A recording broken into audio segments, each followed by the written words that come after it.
부동산 X8 굿모닝 신소장의 신소장입니다. 안녕하세요 여러분. 소환이 지났습니다. 소환이 지났고 많이 안 추워요. 이게 언제 성취됐지 모르겠지만 지금 2017년 1월 7일 날 지금 녹음을 하고 있고요. 제가 보기에는 다음 주 월요일 한 9일부터 많이 추워진다고 합니다. 여러분 몸 관리, 몸 건강 잘 챙기시기 바라고요. 오늘은 여러 가지 이야기를 단편적으로 한번 이야기를 드려보도록 하고요. 그리고 제가 처음에 대도심 임야에 대해서 투자하지 마라 라고 했을 때 실수한 게 하나 있었습니다. 그것을 짚고 넘어가도록 하겠습니다. 그럼 방송 시작해 보도록 할게요. 우선 제가 방송을 전 에피소드를 했을 때 대도심 투자, 임야 투자를 하지 말라고 했습니다. 쉽게 말씀드려 보도록 할게요. 여러분 사자우리에 사자가 있고 표범이 있고 호랑이도 있어요. 근데 걔네들이 친구야. 친구라서 서로는 안 물어. 서로는 안 묻는데 만약에 그쪽에 여러분이 그 사자우리에 들어가게 됐어요. 걔네들이 또 일주일을 굶었네. 힘들죠. 많이 힘들 겁니다. 살아남기가 힘들 거죠. 이 이야기를 왜 하냐면 한 가지 말씀드리고 싶은 건 이거예요. 이건 개인적인 사견이라고 밝혀두고 얘기를 드립니다. 도시자연공원구역 그거는 우선 서울시에서 지정은 안 했는데, 예를 들면 우리가 서울 시내에 있는 공원들은 70년대 그리고 70년대에서 박통, 그러니까 전에 박통 때 많이 지정이 됐습니다. 그러니까 횟수로는 지금 40년이 지났죠. 그리고 장기 미집행 계획시설이 됐죠. 도시계획시설이 됐죠. 근데 아시다시피 그때는 중앙정부였죠. 90년도, 95년도인가요? 94년도가 민선자치제가 되면서 그 도시계획공원, 즉 그 시설을 이관을 시켰죠. 제가 항상 말씀드리지만 지자체는 항상 돈이 없습니다. 하지만 민선지자체라는 것을 알아두셔야 됩니다. 우리가 도시개발을 한다, 아니면은 도시를 이렇게 개발을 하겠다. 우리 영화 아수라 보면 잘 아시잖아요. 재개발 관련해서 나오게 되는데 그거랑 마찬가지라고 보시면 됩니다. 민선은 항상 인기 영합주의일 수밖에 없습니다. 당연하죠. 재선해야 되기 때문에 어쩔 수가 없습니다. 그러면 이런저런 계획을 많이 수립을 하겠죠. 그렇지만 제가 앞에서 말했지만 항상 지자체는 돈이 없죠. 내가 말하고 싶은 건 이거예요. 만약에 2020년이 됐어. 2020년이 돼가지고 그 도시계획시설인 공원이 해제가 됐어요. 하지만 대부분의 산지 임야 같은 경우에서는 개발제한구역도 있고요. 비오톱도 있죠. 즉 사자우리에서 표범 하나 뺐어요. 그러면은 살 수 있는 확률이 높아질까요? 이야기는 여기까지 하고요. 제가 여러분께 사과드리고 싶은 거는 사과를 드려야 될 거는 당연히 바로 도시계획법에 대해서 제가 머릿속에는 알고 있었는데 참 뉴스에 대해서 정말 조심해야겠다라는 느낌을 받았어요. 두서가 없는 말이지만 무슨 말이냐면, 제가 1999년도 구도시계획법이 헌법불합치 판결을 내리면서 개정이 됐다고 했죠. 개정된 게 아니라 국토계획 및 이용에 관한 법률에 통합되고 그리고 제정이 된 거죠.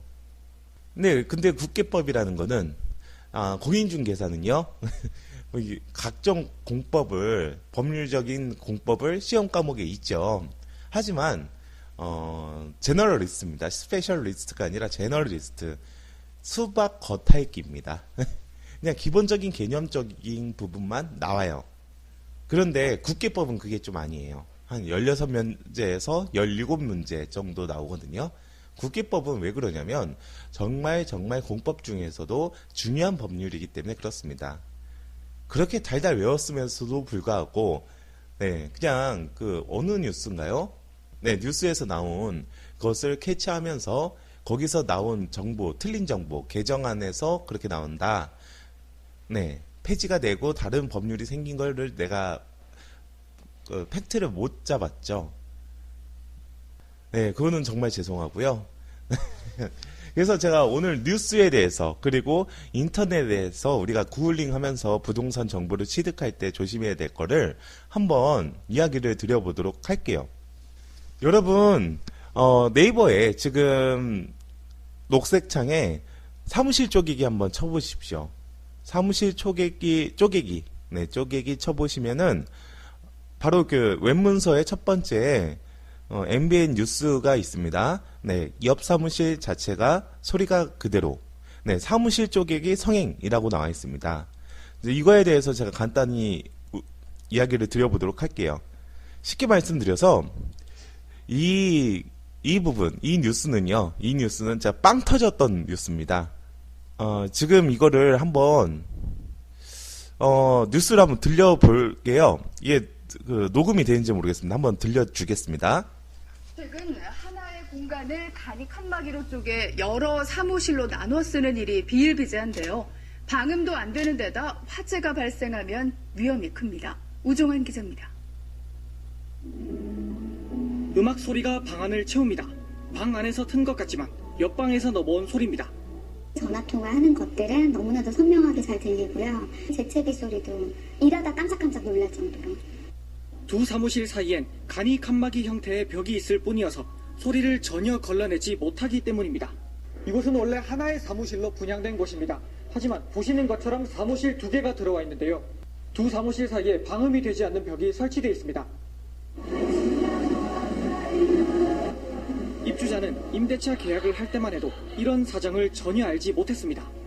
반면 임대인은 사무실을 한 칸을 그대로 임대하지 않고 2개로 나눠 임대해 더 많은 임대료 수익을 거두고 있습니다. 아파트형 사무실을 중심으로 이런 사무실은 드물지 않습니다. 원룸과 마찬가지로 사무실 또한 관할관청의 허가를 받거나 신고를 하지 아니한 채 건축물을 중축하거나 대수선 또는 용도 변경을 할 경우 건축법 위반으로 인하여 처벌 대상이 될 수 있습니다. 쪼개기 사무실은 화재라도 발생하면 바로 옆 사무실로 불이 옮겨 붙을 수 있기 때문에 단속이 시급한 상황입니다. MBN 뉴스 우종환입니다. 이게 잘 녹음이 됐는지는 모르겠어요. 네. 자, MBN 뉴스입니다. 2016년 4월 24일 날짜로 나온 MBN 뉴스인데요. 이게 얼마나 재미없는 뉴스인지, 그러니까 선동적인 뉴스인지 한번 이야기를 드려보도록 할게요. 제가 빵 터졌던 것은 바로 인터뷰에 그 변호사님께서 네, 멘트를 했죠. 예를 들면 원룸과 마찬가지로 사무실 또한 관할관청의 허가를 받지 않고 건축물을 중축하거나 대수선 또는 용도 변경할 경우 건축법 위반으로 처벌 대상이 될 수 있습니다. 난 이거 듣고 웃었습니다. 왜 웃었을까요, 제가? 자, 변호사님의 말씀은 틀리지 않습니다. 그러면 뭐가 틀렸냐? 이 사무실 쪼개기, 즉 사무실 분할 사무실을 하는 거거든요. 임대료를 더 받기 위해서 이런 일을 하는데 이 사무실 쪼개기는요. 건축물의 정축도 아니고 대수선도 아니고 또 용도 변경도 아닙니다. 즉 사무실 쪼개기 자체는 단속이 필요하지 않습니다. 왜요? 위법하지 않기 때문에 그렇죠. 자, 단속은 뭐가 필요할까요? 바로 소방점검이 들어가는 거죠. 네, 소방점검은 당연히 스프링클러나 아니면은 그 하재를 진압할 수 있는 네, 기구 같은 것들이 비치가 되어 있는 거. 그거는 또 구청에서 하지 않을걸요? 소방서에서 하죠. 자, 이런 겁니다. 저도 글을 많이 쓸 때, 네, 글을 한때 많이 썼어요. 피를 받아서 많이 썼는데, 컬럼을 쓸 때도 제 글이 그 작가분들한테 참 좋아하는 글인지 모르겠어요. 그래서 뭐 유명 그 방송사, 저는 텔레비전은 안 봅니다. 네, 텔레비전을 잘 안 보는데, 네, 드라마나 좀 다운받아서 보고, 유명 생활정보 프로그램에서 작가분들이 멘트를 많이 따요. 그 중에 제가 멘트를 얘기를 할 때, 인터뷰 형식으로 한다던가 할 때 가장 느꼈던 건 뭐냐면, 방송사는 결과를 정해놓고, 그거에 대해서 짜맞춘다. 라고 했어요. 제가 예전에 글로, 한 예를 들어보면, 제가 그런 얘기를 쓴 적이 있어요. 소형 아파트. 네, 소형 아파트가 한때 많이 떴고, 그리고 커뮤니티 카페에서도 판매를 많이 했습니다. 근데 그거에 대해서의 진실을 저는 알기 때문에, 그거에 대해서 우회적으로 소형 아파트에 대해서 조심해라. 라는 글을 썼죠. 왜 그러냐면, 저는 그래도 그 사람들이 먹고 살아야 되니까, 네. 그 대신, 완화된 표현으로 썼습니다. 어떻게 보면 그냥 쓰레기 같은, 네, 물론 몇몇 커뮤니티 카페에 한정되겠지만요. 그런 행위이긴 하지만 저는 그냥 완화된, 우회적으로 썼는데 방송국에서 연락이 온 거예요. 그 작가분들이 저의 멘트를 얘기를 했죠. 그리고 저는 이런 얘기를 했죠. 이런 부분 때문에 소형 아파트는 투자하지 마라 라는 얘기의 취지의 글을 썼다 라고 했습니다. 근데 그때 작가님의 멘트는 가관이었습니다. 예, 선생님 좋은 의견 감사합니다. 그럼 소형 아파트가 어디가 유망할까요? 속으로 좀 많이 벙쪘죠. 소위 말해서. 자, 이것도 마찬가지입니다. 사무실 쪼개기는요, 불법이 아닙니다. 원룸은 쪼개기는 불법이 돼요. 네, 불법이 됩니다. 원룸은 단위당 단가가 1층 상가를 제외하고 가장 비싸게 팔아먹을 수 있는 게 원룸이라고 볼 수 있거든요. 근데 그렇기 때문에 시행사에서는 원룸 좋아하죠. 호텔이나 아니면 주택 같은, 원룸 주택 같은 걸 좋아합니다. 그런데 문제는 뭐냐면, 원룸은 주차장을 확보를 잘 해줘야 돼요. 주거용으로 사용하는 것들은요. 그렇기 때문에 기존의 상가시설들을 원룸으로 개조하는 데는 일반적으로 주차장을 확보를 못합니다. 그렇기 때문에 원초적으로 힘들어요. 그러니까 이거는 용도 변경이라고 할 수 있겠죠. 건축법 위반 맞습니다. 그래도 많은 곳에서 이렇게 원룸으로 불법적으로 근린생활시설 같은 경우에서 구도심에 있는 데는 진짜 텅텅 비어있는데 많거든요. 그거를 원룸으로 만드는 거예요. 2층이나 3층 정도. 근데 그런 것들은 다 불법입니다. 그것을 완화를 시켜준 게 바로 도시형생활주택입니다. 하지만 도시형생활주택도 웬만큼의 주차장을 확보를 해줘야겠죠. 즉 주차장이 확보된 상가시설, 왜 지하주차장을 되게 중요하게 보냐면, 지하주차장 만드는 거, 쉽게 말씀드릴게요. 땅을 파는 거는 돈이 많이 들거든요. 엄청 많이 듭니다. 그렇기 때문에 기계식이나 아니면 5개 주차장 그런 식으로 눈가림 하는 경우가 많이 있습니다. 왜 그러냐면 세대수를 빼먹는다고 하더라도 기계식 타워 주차장 같은 것들이 땅을 파는 것보단 싸기 때문에 그렇죠. 자, 근데 사무실은 그게 아니에요. 사무실은 그게 아니기 때문에 사무실을 분할을 한다. 그거는 불법이 아닙니다. 근데 이 뉴스에서는 변호사의 멘트를 내렸죠. 불법처럼 얘기를 했습니다. 즉 관할관청에 허가받지 않고 건축물의 중축, 대수선 또는 용도 변경, 이거는 불법이죠, 당연히. 하지만 이 뉴스의 꼭지라고 할 수 있는 사무실 쪼개기와 이것과는 전혀 상관이 없습니다.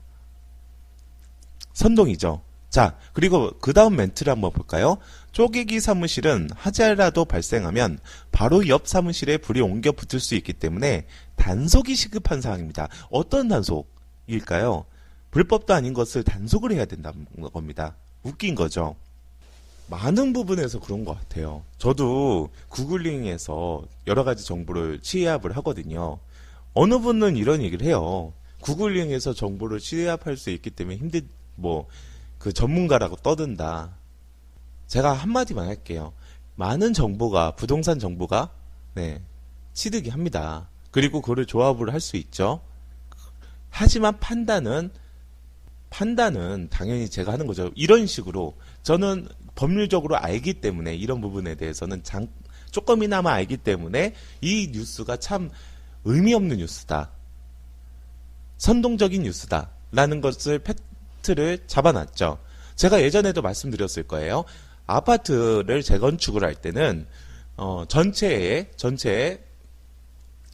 몇 분의 몇의 그 동의를 얻어야 되지만 1동에 몇 분의 몇 까먹었어요. 몇 분의 몇인지 4분의 3인가? 네, 그거에 대해서 네, 동의를 받아야 된다. 그게 완화가 됐거든요. 1동에 대해서는. 저는 그 완화 뉴스를 했을 때, 보도자료를 봤을 때는, 당연히 강남권에 있는 재건축의 상가 소유자에 대한, 방해를 없애기 위해서 이런 완화를 시켜주겠구나, 라고 생각을 했습니다. 당연히 그렇죠. 당연히 맞습니다. 즉, 부동산 정책이 어떻게 바뀌느냐, 네, 그거는 무엇 때문에 바뀌느냐에 대해서 얘기를 합니다. 어느 분은 이런 얘기를 해요. 대출 규제가 대기업을 살리는 네, 꼼수라고 얘기를 하는데 아닙니다. 2014년, 2015년 거기에 나왔던 모든 부동산 정책들이 대기업들을 이른바 네, 대기업들을 살리기 위한 꼼수였습니다. 쉽게 말씀드려서 민간 건설사를 살리기 위한 꼼수였습니다. 이미 그것보다도 그 지역적인 부분보다도 거시적인 부분으로 풀려졌던 것들은 많이 나왔던 거예요. 그거에 대해서 그분은 언급을 했는지 모르겠지만 이거는 오히려 그 가계대출 막기 위해서 만들어 놓은 거를 이미 대기업을 위한 그 꼼수들, 그 정책들은 이미 발표가 돼 있는 상태고 그것은 어떻게 퍼질까? 그리고 그것들이 강남 재건축을 인위적으로 띄웠었던 하나의 리소스였으면 불구하고 그거를 파악을 못한 거죠. 자, 그것을 어떻게 요리하느냐, 그 정보에 대해서 어떻게 판단을 하고 공부를 하고 숙지를 하느냐, 그게 중요한 겁니다. 제가 부동산 진실을 말하는 건 지식이라고 했죠. 네, 그 얘기를 하는 건 뭐냐면 모르기 때문에 그렇습니다. 똑같은 사람이 예를 들면 똑같은 부동산에 대해서 진실을 얘기해요. 서로의 간의 진실을 얘기해요. 하지만 부동산은 시장상에 대한 법률적인 제도적인 부분이 있을 거고요. 그 해당 부동산에 케이스 바이 케이스로 있을 법률적인 제도적인 부분이 있을 겁니다. 그것을 누가 먼저 아느냐, 많이 아느냐가 문제겠죠. 참, 네, 그런 얘기를 한번 드려보고 싶고요. 또 한 가지 제가 이런 얘기를 한번 들어보고 싶어요. 지금 단독주택 재건축에 대해서 네, 한번 살펴보면 단독주택 재건축 지식백과에 한번 살펴보도록 하겠습니다. 환경경제용어사전에 나와 있는 거죠. 자, 환경경제용어사전에는 단독주택 재건축 이렇게 나와 있습니다. 노후, 단독, 네, 다가구, 다세대, 연립주택 등을 허물고 아파트로 재건축하는 정비사업이라고 합니다. 아파트로 안 만들어도 돼요. 우선 여기서부터 틀렸고요. 네, 아파트로 만들지 않아도 됩니다. 그냥 다른 주택으로 만들긴 하는데 대부분 아파트로 만들죠. 네, 물론 고도제한 구역이 걸린다던가 그럴 경우에서는 일반적으로 타운하우스도 만들 수는 있겠지만, 네, 기존 세대수가 많은 구도심에서 아파트 빼고는 수익성 전혀 없는 거죠. 네, 없는 거기 때문에, 네, 말씀을 드리는 거고요. 그리고 일반 재개발과 비슷하지만 도로와 상하수도 등 기반시설에 추가 설치가 필요 없어 재개발과 비교해 주거 여건이 좋은 곳에서 추진이 되며 임대주택 건설과 세입자 이주비의 지급 의무가 없다는 것이 차이점이다. 네, 아파트 재건축과 비교하면 조합원이 적어 일반 분양분이 많은 게 특징이다. 네, 아파트 재건축과 비교하여 조합원이 적어 그 일반 분양분이 물량이 많은 게 특징이다. 네, 이거는 좀 동의하진 않지만, 네, 제가 사실적인 팩트를 찾기 힘들기 때문에 그냥 넘어가도록 하고요. 하지만 재개발에 비해 인센티브가 과도하다는 지적에 따라 2012년 관련 규정을 폐지했다. 여기에서 재밌는 게 하나 있습니다. 자, 관련 규정 2012년도에 단독주택 재건축이 폐지가 된 건 맞습니다. 폐지가 됐는데 이게 인센티브가 과도해서 그런 게 아니라 진행이 안 됐기 때문에 폐지가 된 겁니다. 일반적인 재건축이라고 보시면 되겠습니다. 단독주택 지역에서 재건축을 하는 거거든요. 근데 아시다시피 우리 노무현 정권 때 참여정부 시절 때 재건축을 엄청 죽였죠. 그 중에 하나가 바로 초과이익 환수에 대한 부분입니다. 지금도 그거에 대해서 핫하죠. 네, 그게 유예 기간을 더 늘리느냐, 아니면 그것을 잔류를 시키느냐. 그것을 유예기간을 없애느냐. 일몰제로 인해서, 실효가 됐거든요. 유예가 되는 거를. 유예가 끝나면은 진행이 되겠죠. 그것 때문에 진행이 안 됐던 겁니다. 자, 그러니까 환경 경제 용어에서도 제가 재건축에 대해서 잘 몰랐다면 이건에 대해서 제가 그렇구나. 이것 때문에 진행 너무 과도한 인센티브 때문에 안 됐구나. 자, 제가 함께 말씀드려볼게요. 이렇게 인센티브가 좋은데 왜 2008년도에서 지정됐던 것들은 진행됐던 것들이 그렇게 없었을까요? 왜 초과이익 환수제가 유예가 됐을 때 진행이 됐을까요? 그렇기 때문에 이것도 틀린 물건입니다. 예를 들면 틀린 문구고요. 세입자 이주비를 지급 의무가 없다. 이 얘기 재밌죠. 세입자 이주비, 그거는 조합이 내야 됩니다. 그러면 추가 부담이 될 수도 있고, 분양가에 영향을 줄 수가 있죠. 그렇게 분양가에 크게 영향을 줄 수는 없어요. 솔직히 이주비가 그렇게 많지는 않거든요. 이주비는 지급은 공지법에 따라서 합당한 세입자들한테 주는 거긴 맞아요. 그리고 우리가 공인중개사, 저는 공인중개사잖아요.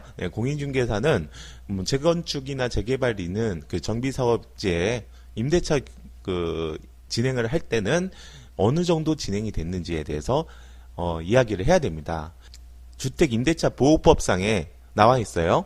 2년간 건물주분들은, 임대인분들은 2년간 무조건 임대를 줘야 됩니다.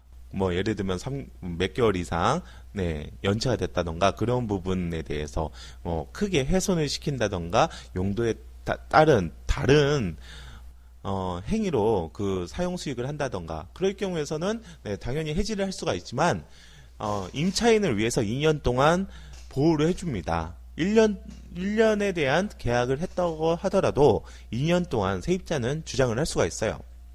그게 아마 진보 계열 당에서 우리가 학군이 3년이지 않냐, 중학교나 고등학교가. 그렇기 때문에 3년으로 늘리자라는 안이 있는데 그게 될지는 모르겠어요.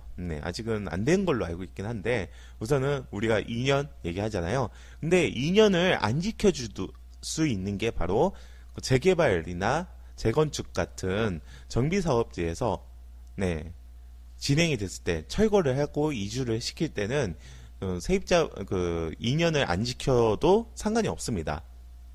건물주분 입장에서는요. 왜 그러냐면 물론 주택임대차보호법은 서민의 주거안전 생활을 지키기 위해서, 편익을 지키기 위해서 만든다라고 법에 대해서 제정 목적이 나와 있습니다. 1조에 나와 있을 겁니다. 그것보다도 주거환경 개선이라는 어떻게 보면은 더 큰 공공이익 때문에 세입자분들이 안 나가서 몇천억 아니면은 조 단위가 넘어갈 수 있는 사업이 자초가 되면 안 되잖아요.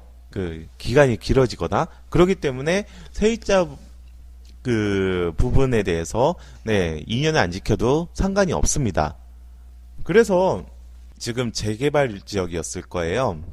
그 피막골인가요? 아닙니다. 옷바라지 길이 정확하게 어디 있는지는 모르겠지만 거기 지금 세입자분들하고 그 문제가 많이 있어요. 네, 문제가 많이 있습니다. 네, 지금 그냥 솔직히 뭐 정비 사업에서 세입자분하고의 임대인분의 관계가 문제가 있는 건 항상 있죠. 네, 항상 있는데 여하튼 제가 지금 말이 너무 어긋났는데 네, 단독주택 재건축은 이게 진행이 인센티브가 많아서 진행이 안 되는 게 아니라 실질적으로 그 사업 자체가 진행이 안 됐기 때문에 폐지가 된 겁니다. 네, 저는 그 정비 사업에 대한 법률 해설서를 읽고 접근을 한 거고요. 네, 그렇기 때문에 제가 보기에는 네, 경제 용어 사전에도 나와 있기는 하지만 조금은 틀린 이야기가 아닌가 그 생각을 합니다. 오늘은 좀 네, 재미없는 얘기를 두서두서 없이 이야기를 많이 했어요. 제가 요새는 콘티 없이 그러니까 방송 원고 없이 방송을 한번 해보려고 합니다.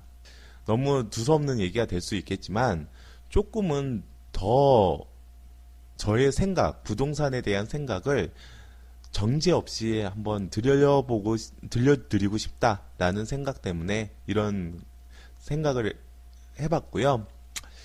오늘은 그냥 네, 다음 주 월요일 날 그러니까 1월 9일부터 많이 추워진다는 네, 그 유일한 정보로 인해서 네, 방송을 네, 끝마치도록 하겠습니다. 부동산 엑스파일 굿모닝 시소장의 시소장이었습니다. 감사합니다.